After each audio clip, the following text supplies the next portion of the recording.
Welcome to This Week in Medicine, your filtered medical journal summary. Looking to stay up to date with the latest medical research but short on time? This Week in Medicine has you covered. Our AI-generated podcast provides you with a convenient, on-the-go solution to keep you informed about the most significant developments in the medicine field. Each episode. Hi, This Week in Medicine, we will be discussing. First, we will be discussing articles in New England Journal of Medicine. Alternative complement pathway inhibition with Iptacopan in IgA nephropathy. Background. The alternative complement pathway plays a key role in the pathogenesis of IgA nephropathy. Iptacopan specifically binds to factor B and inhibits the alternative pathway. Results. The main trial population included 222 patients in the Iptacopan group and 221 in the placebo group. The interim efficacy analysis included the first 250 patients who underwent randomization in the main trial population, 125 patients in each group, and who remained in the trial until month 9 or discontinued the trial by month 9. Safety was assessed in all the patients in the main trial population. At month 9, the adjusted geometric mean 24-hour urinary protein to creatinine ratio was 38.3%, 95% confidence interval, 26.0 to 48.6, two-sided p less than 0.001, lower with Iptacopan than with placebo. The reduction in proteinuria was supported by consistent results in secondary endpoint analyses. There were no unexpected safety findings with Iptacopan. The incidence of adverse events that occurred during the treatment period was similar in the two groups. Most events were mild to moderate in severity and reversible. No increased risk of infection was observed. Conclusions. Among patients with IgA nephropathy, treatment with Iptacopan resulted in a significant and clinically meaningful reduction in proteinuria as compared with placebo.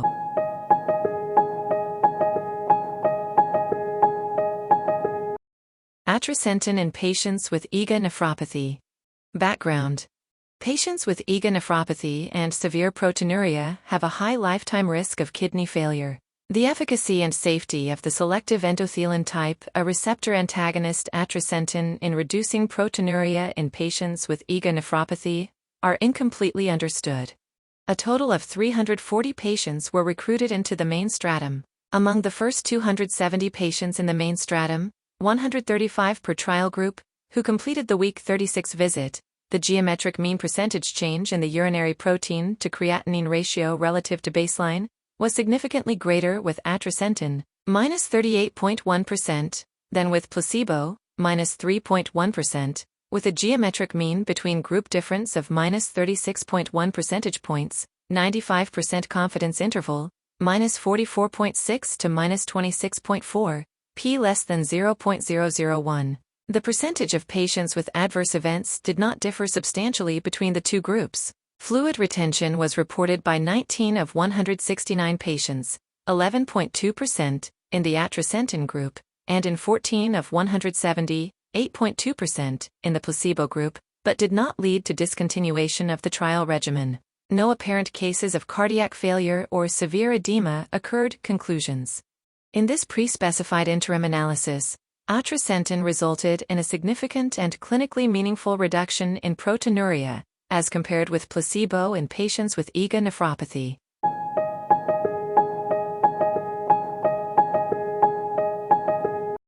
Efficacy of Zenocutuzumab in ENERGY-1 fusion-positive cancer. Background.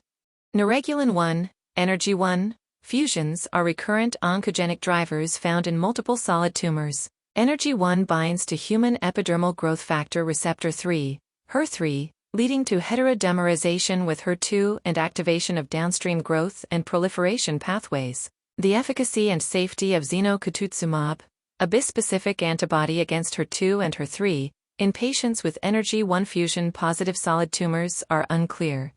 Conclusions. Zenocutuzumab showed efficacy in patients with advanced ENERGY-1 fusion-positive cancer, notably NSCLC and pancreatic cancer, with mainly low-grade adverse events.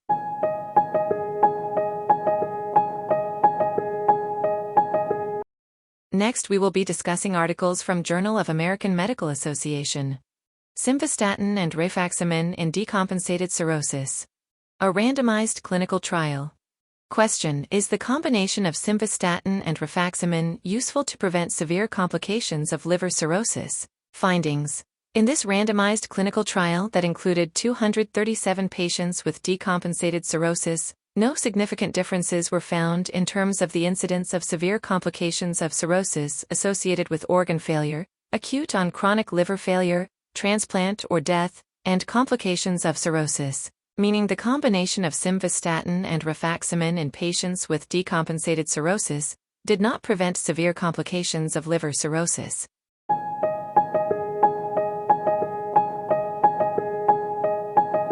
Age and sex differences in efficacy of treatments for type 2 diabetes.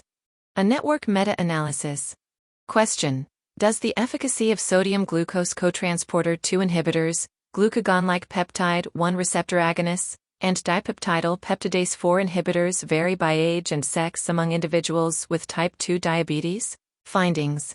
In this systematic review and network meta-analysis of 601 eligible trials, including 103 trials with individual participant data, there was a greater reduction in the risk of major adverse cardiovascular events when comparing older versus younger participants taking sodium glucose cotransporter 2 inhibitors, despite smaller reductions in hemoglobin A1c. Sex was not associated with differences in efficacy for any agent, meaning newer glucose-lowering drugs were efficacious across age and sex groups.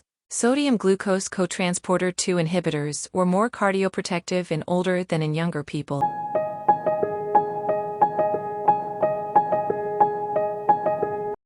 Next, we will be discussing articles from Annals of Internal Medicine. Effectiveness and cost-effectiveness of expanded targeted testing and treatment of latent tuberculosis infection among the Medicare population in 2022. Background.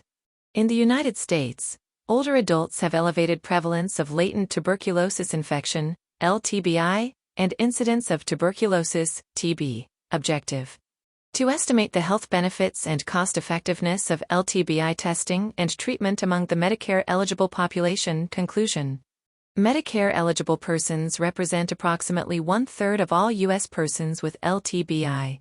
Testing and treatment of LTBI in this population could lead to substantial reductions in TB and TB-related mortality, particularly among 65-year-olds newly eligible for Medicare.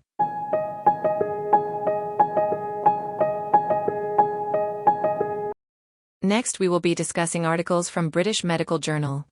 Frozen versus fresh embryo transfer in women with low prognosis for IVF treatment.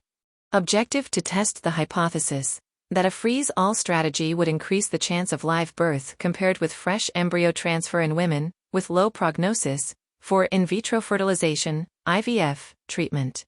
Conclusions: fresh embryo transfer may be a better choice for women with low prognosis in terms of live birth rate compared with a freeze-all strategy. The treatment strategies that prevent fresh embryo transfers, such as accumulating embryos with back-to-back cycles or performing routine pre-implantation genetic testing for aneuploidy, warrant further studies in women with a low prognosis.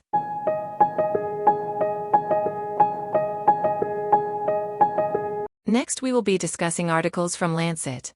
Traumatic injury mortality in the Gaza Strip from October 7, 2023, to June 30, 2024, a recapture analysis. Background. Accurate mortality estimates help quantify and memorialize the impact of war. We used multiple data sources to estimate deaths due to traumatic injury in the Gaza Strip between October 7, 2023, and June 30, 2024. Interpretation. Our findings show an exceptionally high mortality rate in the Gaza Strip during the period studied. These results underscore the urgent need for interventions to prevent further loss of life and illuminate important patterns in the conduct of the war.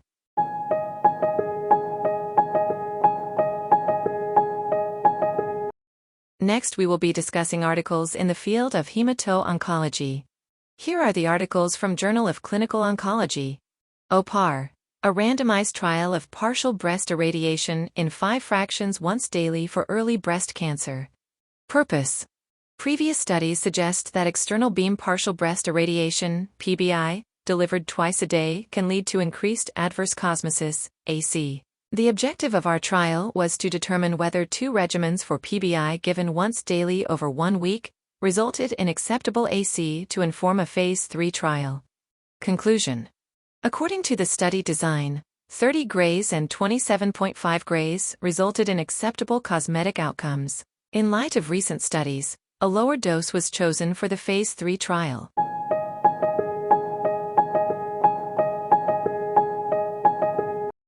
Here are the articles from Journal of Hepatology. ACMSD inhibition corrects fibrosis, inflammation, and DNA damage in MOSLD/MASH. ACMSD inhibition enhances NAD plus de novo synthesis and enables genome stability in hepatocytes. ACMSD inhibition increases NAD plus levels, reduces DNA damage, and prevents MOSLD/MASH progression. The therapeutic benefits of ACMSD inhibition are recapitulated in human liver organoid models of steatohepatitis. Mendelian randomization suggests causality of DNA damage in MOSLD/MASH incidence.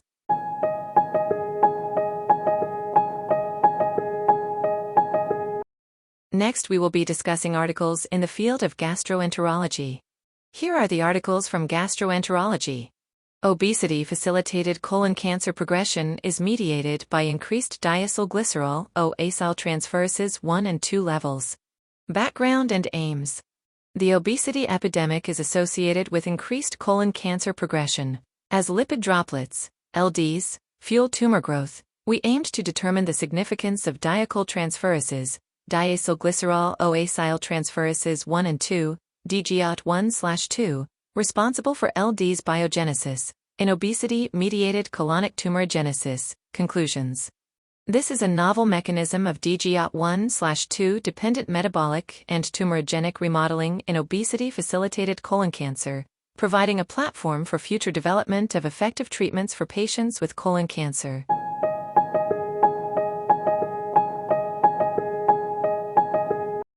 Here are the articles from Clinical Gastroenterology.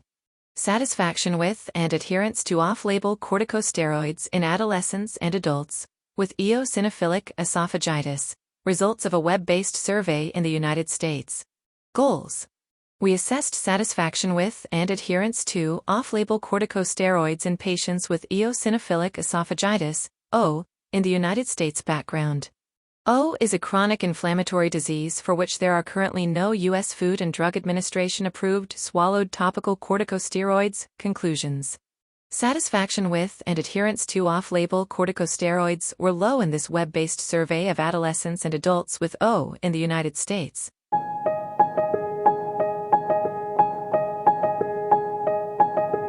Next, we will be discussing articles in the field of infectious diseases.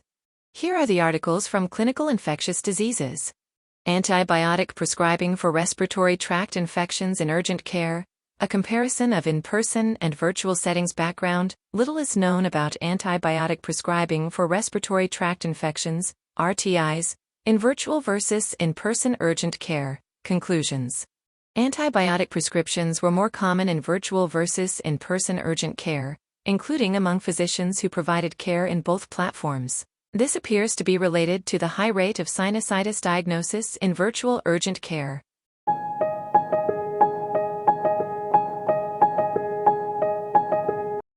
Next, we will be discussing articles in the field of rheumatology.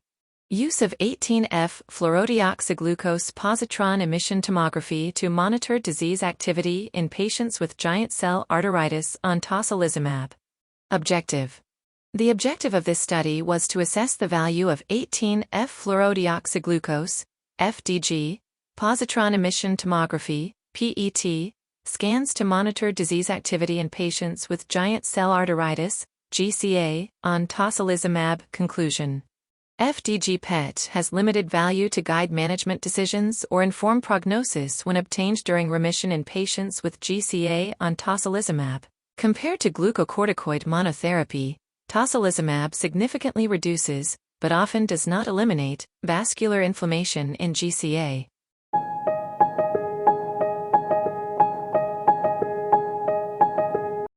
Here are the articles from Arthritis and Rheumatology. Here are the articles from Journal of Clinical Rheumatology. Nationwide analysis of variables associated with sarcoid in patient mortality. Background. Sarcoidosis is a multisystem autoimmune disease that can result in significant morbidity and mortality. This study aims to identify factors associated with in-hospital death for sarcoid patients on a national level. Conclusions.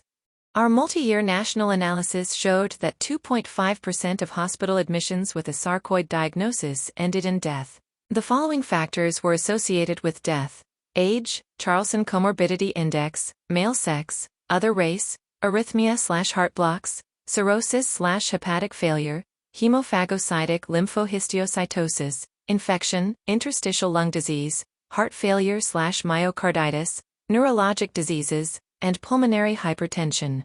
This information can help clinicians by improving awareness of these life-threatening complications, because early recognition and intervention may improve inpatient sarcoid outcomes.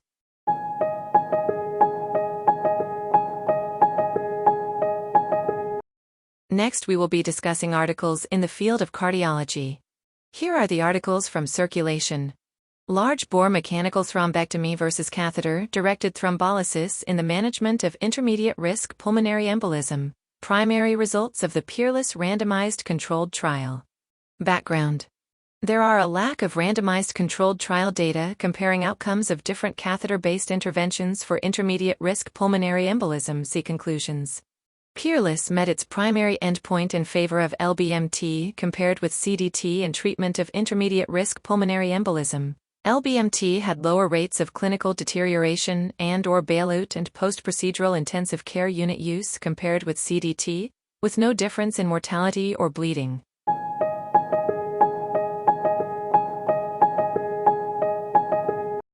Here are the articles from Journals of the American College of Cardiology. Secondary prevention medications in 17 countries grouped by income level, PURE, a prospective cohort study. Background. It is unclear whether global use of medications for secondary cardiovascular, CVD, prevention is improving over time. Objectives. This study across 17 high, middle and low-income countries described variations in secondary CVD prevention medication use over a median follow-up of 12 years. Conclusions. Globally and in most country income level groups, the use of medications for secondary CVD prevention has been low, with little improvement over time.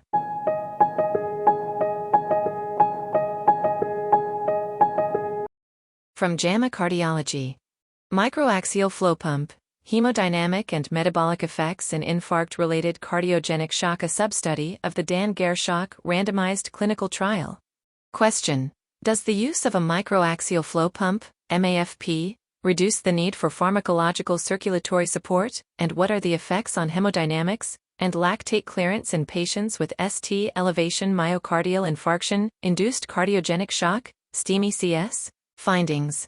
In this substudy of the Danish-German Dan-Gare shock randomized clinical trial involving 324 patients with STEMI CS admitted to the intensive care unit, the MAFEP group had significantly lower vasoactive inotropic scores during the first 12 hours compared with the standard care group, without compromising hemodynamics. In addition, MAFP was associated with significantly faster arterial lactate clearance compared with standard of care, meaning results suggest that the use of MAFP reduced the need for pharmacological circulatory support, while maintaining hemodynamic stability in patients with STEMI CS.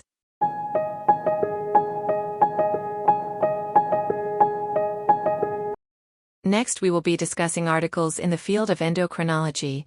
Here are the articles from Journal of Clinical Endocrinology and Metabolism. Insulin sensitivity and insulin secretion in adults with Friedreich's ataxia. The role of skeletal muscle. Introduction. Friedreich's ataxia, FRDA, is a multisystem disorder caused by frataxin deficiency. FRDA-related diabetes mellitus (DM) is common. Frataxin supports skeletal muscle mitochondrial oxidative phosphorylation, OXPHOS, capacity, a mediator of insulin sensitivity. Our objective was to test the association between skeletal muscle health and insulin sensitivity and secretion in adults with FRDA without DM. Conclusion. Lower mitochondrial OXPHOS capacity, inactivity, and visceral adiposity contribute to lower insulin sensitivity in FRDA. Higher insulin secretion appears compensatory and, when inadequate, could herald DM. Further studies are needed to determine if muscle or adipose-focused interventions could delay FRDA-related DM.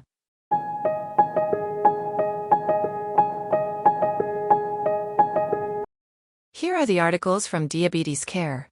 Large Language Model GPT-4 compared to endocrinologist responses on initial choice of glucose, lowering medication under conditions of clinical uncertainty. Objective: to explore how the commercially available large language model, LLM, GPT-4 compares to endocrinologists when addressing medical questions when there is uncertainty regarding the best answer. Research design and methods. This study compared responses from GPT-4 to responses from 31 endocrinologists using hypothetical clinical vignettes focused on diabetes, specifically examining the prescription of metformin versus alternative treatments. The primary outcome was the choice between metformin and other treatments. Conclusions. In clinical scenarios with no single right answer, GPT-4's responses were reasonable, but differed from endocrinologists' responses in clinically important ways. Value judgments are needed to determine when these differences should be addressed by adjusting the model. We recommend against reliance on LLM output until it is shown to align not just with clinical guidelines, but also with patient and clinician preferences, or it demonstrates improvement in clinical outcomes over standard of care.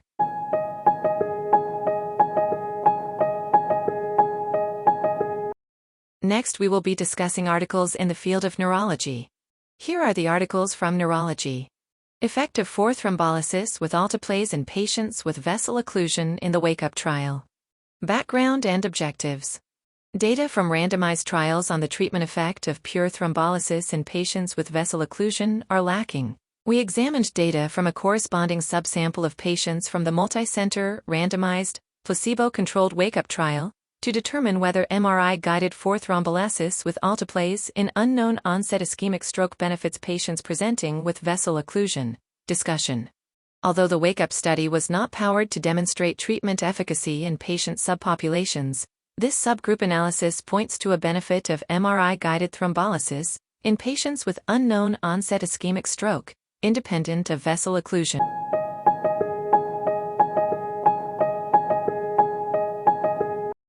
Next, we will be discussing articles in the field of pulmonary and critical care. Here are the articles from Chest. A 1-year weight management program for difficult-to-treat asthma with obesity. A randomized controlled study. Background. Obesity-associated asthma results in increased morbidity and mortality. We report 1-year asthma outcomes with a weight management regimen, the Counterweight Plus program (CWP), compared with usual care (UC) in a single-center, randomized controlled trial in patients with difficult-to-treat asthma and obesity. Research question. Can use of the CWP result in improved asthma control and quality of life compared with UC at 1 year in patients with difficult-to-treat asthma and obesity? Interpretation. In this study, the use of a dietitian-supported weight management program resulted in sustained weight loss and is a potential treatment for obesity in asthma. The CWP resulted in a higher proportion achieving MCID improvements in AQLQ compared with UC. Within group differences in AQLQ and exacerbation frequency suggest potential with the CWP. These encouraging signals justify a larger sample study to further assess asthma-related outcomes.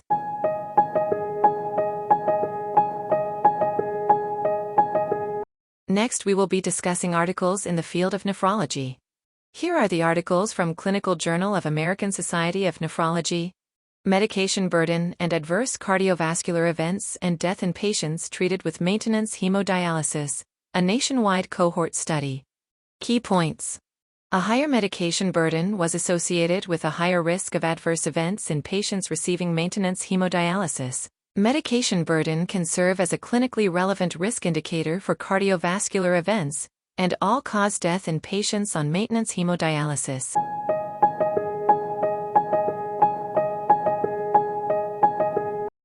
Here are the articles from Kidney International Reports. Implementation of a kidney genetic service into the diagnostic pathway for patients with chronic kidney disease in Canada. Introduction. Genetic kidney disease, GKD, accounts for 10% to 20% of chronic kidney disease, CKD. Genetic testing using gene panel or targeted exome sequencing (S) can confirm GKD. However, integration into clinical practice has been hampered by small studies, selective populations, and data predominantly derived from research settings. Using pre-specified clinical referral criteria and a diagnostic pipeline, we performed a prospective cohort study describing diagnostic efficacy and clinical utility of genetic assessment in patients with CKD assessment in patients with CKD conclusion.